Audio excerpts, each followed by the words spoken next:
Hello students, physics class 12 का question है। This question asked in board examination 2024 set 1 paper code 55/5/1। The question is describe the construction and working of a transformer and hence obtain the relation for V S upon V P in terms of N S upon N P. सबसे पहले what is transformer, then principle, उसके बाद construction, working and last में relation. Transformer क्या होता है? A transformer is a device that increases और decreases an alternative voltage. Transformer एक डिवाइस है जो इंक्रीज या फिर डिक्रीज करता है अल्टरनेटिव वोल्टेज को।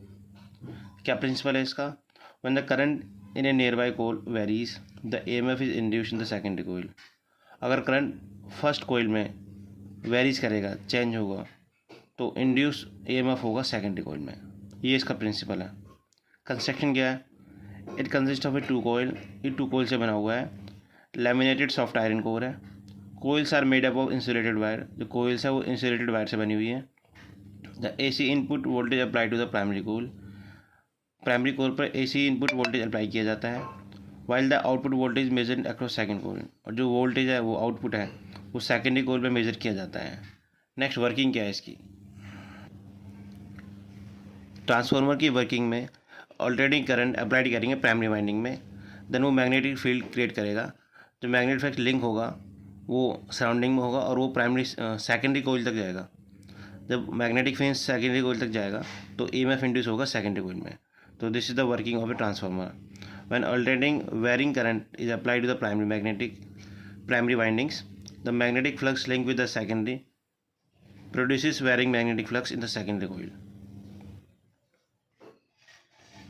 एंड लास्ट में obtain the relation for a VS upon VP in terms of NS upon NP। एक रिलेशन ऑब्टेन करनी है जो voltage in secondary coil upon voltage in primary in terms of करनी है number of turns in secondary coil in number of turns in primary coil. तो देखो obtain relation है when a voltage VP is provided to the core. अब एक voltage provide की जाएगी VP core में। Let 5 be the flux. 5 flux है in each turn, हर टर्न में, caused by the current in primary at given time t। तो ES क्या होगा? Induce EMF minus NS upon d5/dt, ये होता है N। EP equals to minus NP number turns in primary d5/dt। ये induce EMF secondary में, ये induce EMF primary में। अगर बहुत ही कम करंट होता है for small current, EP equals to VP। जो इंड्यूस EMF है प्राइमरी में वो सेम हो जाएगा voltage in primary, and induce EMF है जो सेकेंडरी में वो सेम हो जाएगा वोल्टेज इन सेकेंडरी। तो यहाँ से ये आ जाएगा that implies VS upon VP equals to NS upon NP। It means voltage in secondary upon voltage in primary equals to हो जाएगा number of turns in secondary upon number of turns in primary.